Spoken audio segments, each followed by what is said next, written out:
Okay student, start करते हैं हम मोशन एंड टाइम। सबसे पहले बता दो मोशन क्या है, व्हाट इज मोशन। आप क्या बता सकते हैं कि मैं मोशन में हूं या आप मोशन में हैं, क्या अर्थ मोशन में है, क्या जो एक पेड़ पौधा है ट्री है वह मोशन में है, क्या आप किसी वस्तु को देखते हैं टेबल कुर्सी ये मोशन में है। आप कैसे डिफाइन करते हैं कि वो मोशन में है।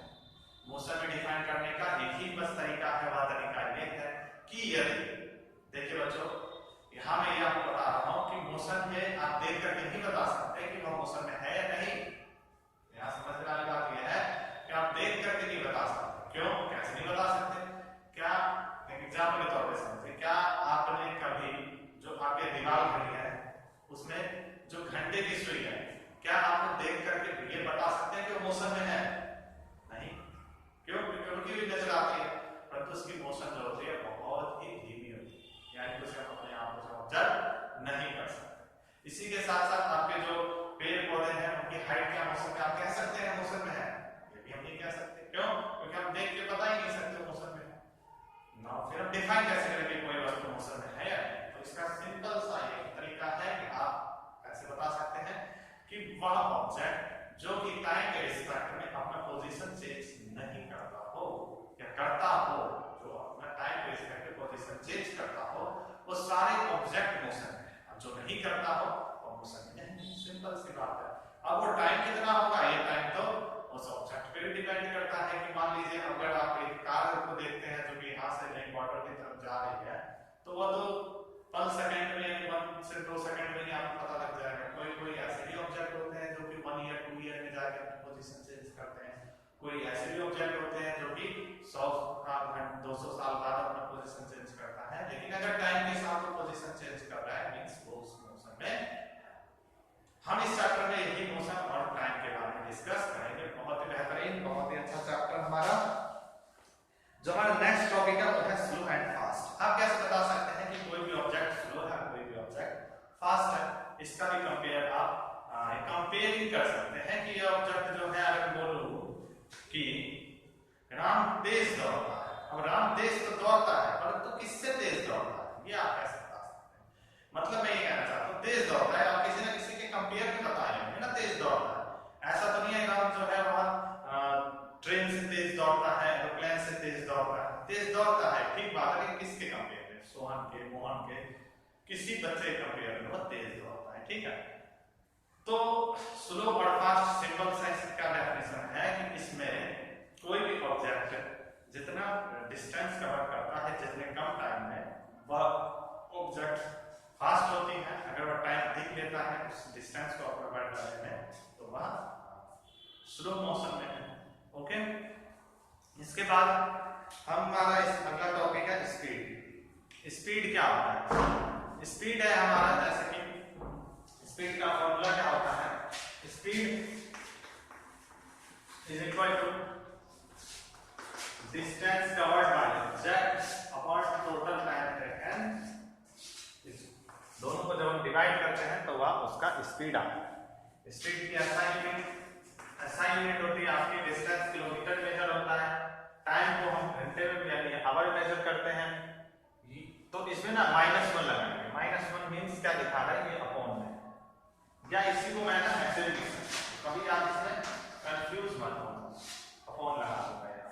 ठीक है, दोनों बराबर, या मैं डिस्टेंस को मीटर में लिख सकता हूं, टाइम को सेकंड में लिख सकता हूं, या इसी ऑब्जेक्ट को मैं मीटर और पर सेकंड ऐसे लग के लिख सकता हूं। इसमें कोई डाउट है? कोई सा भी डाउट नहीं होना चाहिए। बच्चों ये आपका जो वीडियो है ना, ये मुश्किल से मान लीजिए 15 मिनट तक की होगी। 15 मिनट में आपको मैं इस चैप्टर के वो सारी चीजें बता दूंगा जो कि आपने इससे पहले पढ़ी, क्योंकि ये रिवीजन क्लास है। तो आपको केवल उस पॉइंट्स को बताऊंगा और उस पॉइंट्स को आपको अच्छे से समझना है। ठीक है, वीडियो खत्म होने के बाद आपको ऐसा लगेगा कि हाँ हमारा पूरा चैप्टर जो भी थे वह सर ने बता दिया। तो स्टार्ट हमारा जो स्पीड था ये समझ आ गया। इसके SI unit kilometre per hour या मीटर पर सेकंड। इसको मैं ऐसे लिख सकता हूं, ऐसे लिख सकता हूं। ठीक है, इस पॉइंट को नोट कर लेना।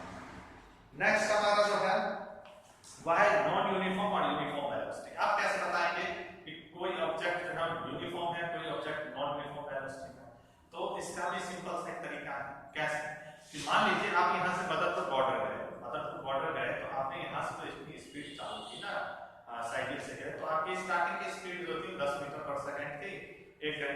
10 मीटर, 2 घंटे बाद भी 10 मीटर, 3 घंटे बाद भी 10 मीटर, 4 घंटे बाद भी 10 मीटर, मींस आपकी जो टाइम के साथ स्पीड है वो क्या है, कांस्टेंट है। Then we say that uniform velocity, तब हम कह सकते हैं कि आप जो है किसमें है, यूनिफॉर्म वेलोसिटी या यूनिफॉर्म स्पीड में। इसका अपोजिट में अगर मैं ये बताऊं कि आज आपने मान लो साइकिल पे चढ़ा, उसके बाद आपने पहले 5 था, फिर आपके कुछ देर बाद 10 हुआ, फिर 15 हुआ, फिर 20 हुआ, फिर 40 हुआ, और फिर कम होते चला गया 35, 10, 15, 20, 35, 40, इस तरीके से बढ़ते बढ़ते आप बॉर्डर तक पहुंच गए। जो कि डेली लाइफ में ऐसा ही होता है, हम कभी कांस्टेंट स्पीड से जा ही नहीं सकते, कभी ट्रैफिक लग सकता है, कभी कुछ, तो वो सारी प्रॉब्लम्स आएंगी। तो वो जो हमारे स्पीड जो कि एक पर्टिकुलर टाइम में कांस्टेंट टाइम में डिस्टेंस कवर नहीं हुआ, इसको नॉन यूनिफॉर्म वेलोसिटी या नॉन यूनिफॉर्म मोशन कहते हैं। नेक्स्ट हमारा मेजरमेंट ऑफ टाइम, टाइम को हम कैसे मेजर कर सकते हैं। तो बच्चों टाइम को मेजर करने के आज से प्राचीन काल में यानी कि एंशिएंट हिस्ट्री में अगर बात करूं तो टाइम को मेजर करने का एकमात्र सोर्स होता था, क्या होता था कि जैसे कि सनलाइट आ रही है, सूर्य की प्रकाश, तो वहां से जो हमारे पूर्वज है वह अनुमान लगा लेते थे कि यहाँ से इसकी छाया इतनी जा रही है तो अभी इतना समय होगा, तो यानी कि अलग अलग तरीके होते थे। परंतु आज के समय में हमारे पास घड़ी है, घड़ी में हम टाइम देख करके यूनिट मेजर कर सकते हैं कभी टाइम कितना होगा। टाइम की जो ऐसा यूनिट है वह भी देख लीजिए, टाइम की ऐसा यूनिट है सेकंड। क्या होती है बच्चों, सेकंड। ये इसकी ऐसा यूनिट होती है और इसको हम एस से सिंपल में एस से उसको डिनोट कर सकते हैं, टाइम की ऐसा। ठीक है, फिर होता है हमारा सिंपल पेंडुलम। सिंपल पेंडुलम क्या होता है,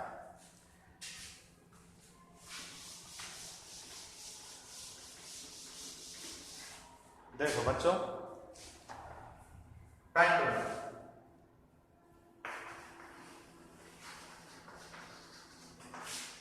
पेंडुलम क्या होता है, आपका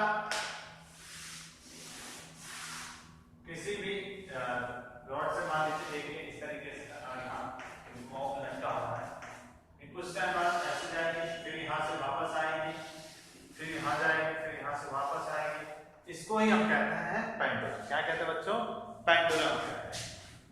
इसकी जो मोशन होती है ऑसिलेटरी मोशन होती है। ऑसिलेटरी मोशन क्या होता है, 2 and 4 और बैक एंड फोर्थ मोशन होते हैं। नहीं 2 मतलब आगे जाना, 2 and 4 मतलब नीचे आना, या फिर बैक पीछे जाना एंड फोर्थ आगे आना। तो ये सारी की सारी जो मोशन होती है उसको हम क्या कहते हैं, ऑसिलेटरी मोशन कहते हैं। नेक्स्ट हमारा जो है वो है टाइम पीरियड। जब ये यहाँ से यहाँ गया, यहाँ से यहाँ गया, फिर यहाँ से यहाँ आया, फिर यहाँ से यहाँ गया, फिर यहाँ से आया, एक प्रोसेस होने में कंप्लीट साइकिल में कितना टाइम लगता है वो डिपेंड करता है उसको हम कहते हैं टाइम पीरियड। टाइम पीरियड की ऐसा यूनिट क्या होती है, टाइम की जो होती है यानी कि सेकंड। ओके, नेक्स्ट जो हमारा है वह है मेजरिंग स्पीड। मेजरिंग स्पीड क्या होता है, यानी कि हम स्पीड को कैसे मेजर कर सकते हैं। तो आप सभी ने जो बाइक देखा होगा या कार या फिर जो भी हमारे ट्रांसपोर्ट मीडियम है उसमें हम देखते हैं कि ऑडोमीटर लगा। ऑडोमीटर एक ऐसा डिवाइस होता है जिससे कि हम जो हमारे कितनी ऑडोमीटर तो वैसे डिस्टेंस को मेजर करता है और उसी में आपका एक वेलोसिटी को भी मापने के लिए, आपकी स्पीड को मापने के लिए कुछ इस तरीके का डिवाइस लगाया जाता है। आप सभी देखना उसमें आपका ना इस तरीके से क्या रहता है, सुई रहती है। वह सुई ना यहाँ स्पीड लिखा रहता है, उस स्पीड में जैसे जैसे आप स्पीड बढ़ाएंगे तो आगे तरफ बढ़ती जाती है। तो ये एक इंस्ट्रूमेंट होता है जिससे हम क्या करते हैं, उसकी स्पीड, किसी भी ऑब्जेक्ट की स्पीड को क्या कर सकते हैं, मेजर कर सकते हैं। इसको स्पीड मापने वाले इस डिवाइस को कहते हैं स्पीडोमीटर। क्या कहते हैं बच्चों, स्पीडोमीटर।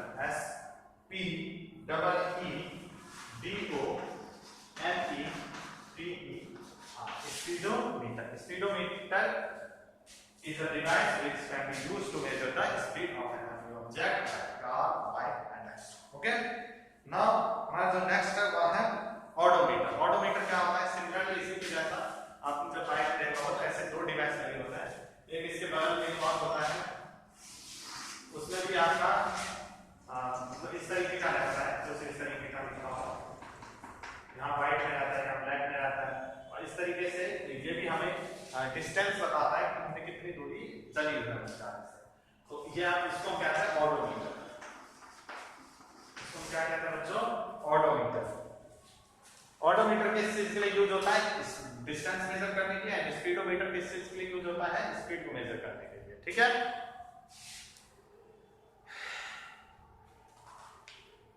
नेक्स्ट है बच्चों हमारा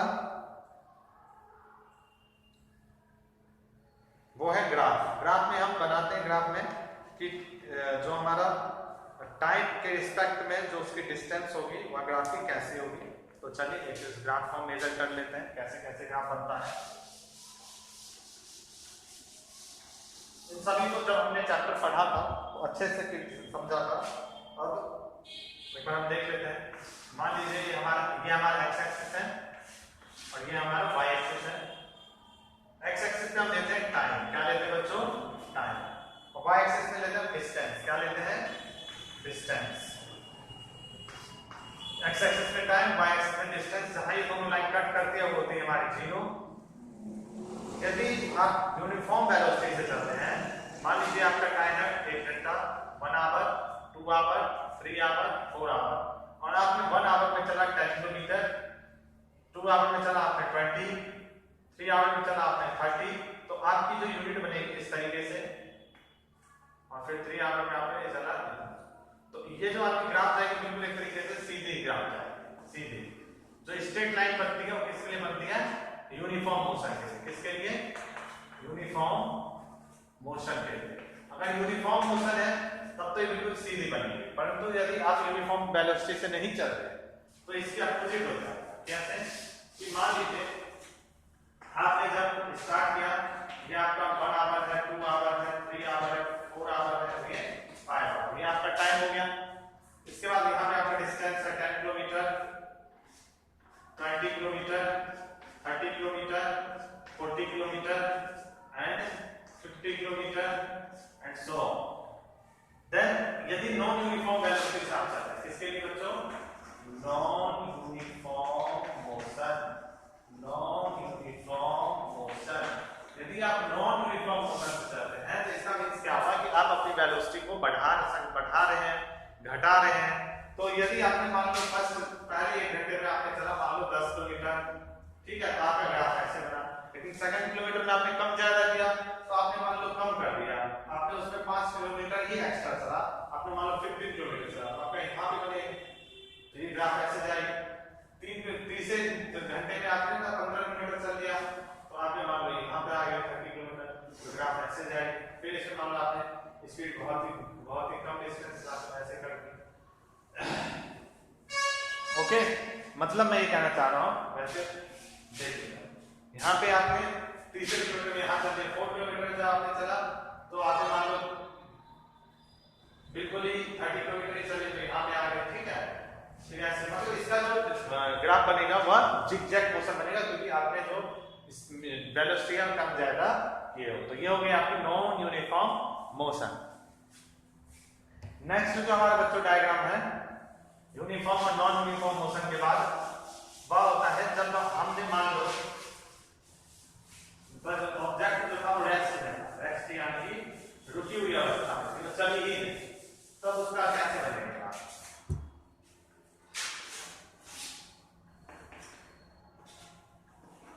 मान लीजिए 1 hour, 2 hour, 3 hour, 4 hour, 10 kilometre, 20 kilometre, 30 kilometre, 40 kilometre, ठीक है। अब आपने मान लिए आप घर से 20 किलोमीटर दूर खड़े हैं, यहाँ पे खड़े हैं, ठीक है, और आपने मान लीजिए चलना ही नहीं किया, वहीं पे ही रुके हुए हैं। 1 घंटा बीत जाएगा तो भी आप यहीं पे ही रुके रहेंगे, 2 घंटे बीत जाएगा तो भी आप यहीं पे ही रुके रहेंगे, 3 घंटे बीत जाएगा तो भी आप यहीं पे ही रुके रहेंगे, 4 घंटे बाद भी आप यहीं पे ही रहेंगे। तो जो हमारा रेस्ट में रहता है ना ऑब्जेक्ट, उसका ग्राफ बिल्कुल कह सकते हैं लीनियर बनता है। When object is in rest यानी कि रुकी हुई अवस्था।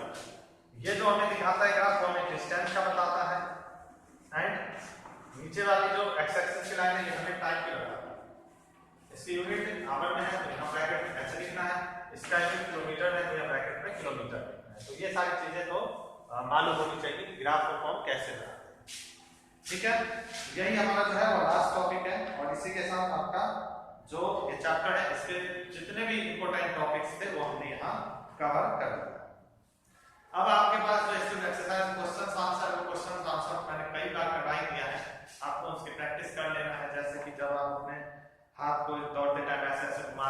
ऐसे ऐसे ऐसे ऐसे, तो ये मोशन आपकी कैसे होगी, तो ऑसिलेटरी मोशन हो, क्योंकि मान लीजिए यहाँ से आप 2 गए फिर 4 आए, फिर बैक गए फिर 4 आए, 2 and 4 and back and 4 motion कैसे होती है, ऑसिलेटरी मोशन होती है। जब एक सीधी रेखा में जब जो क्या कहते हैं तांगा तांगा में जो घोड़ा लगा रहता है, वह जब एक सीधी गाड़ी पे वहां जब अपने कार को खींचता है तो वहां कौन सी मोशन होती है, तो स्ट्रेट मोशन होती है, वह सीधी लाइन में जाती है। ठीक है, इसी तरीके से बच्चा जो है वह एक पार्क में गोल गोल घूम रहा है तो वहां सर्कुलर मोशन होगी। तो ये सारे मोशंस के टाइप्स हैं जो इनको आपको अच्छे से क्वेश्चन आंसर करना है, क्योंकि एग्जाम में इसके क्वेश्चन से भी आएंगे, उस टॉपिक से भी आएगा और आएगा बहुत ही आसान। जो भी मैंने बातें बताई उनमें मैंने वो सारी चीजें बता दी जो तुम्हारे एग्जाम में है। तो अब यहीं से ही आप उन वीडियो को 2 बार देखें, 3 बार देखें, हर एक पॉइंट्स को अच्छे समझ से चाकर कीजिए, यही आपका आज होमवर्क है। और अच्छे से अच्छे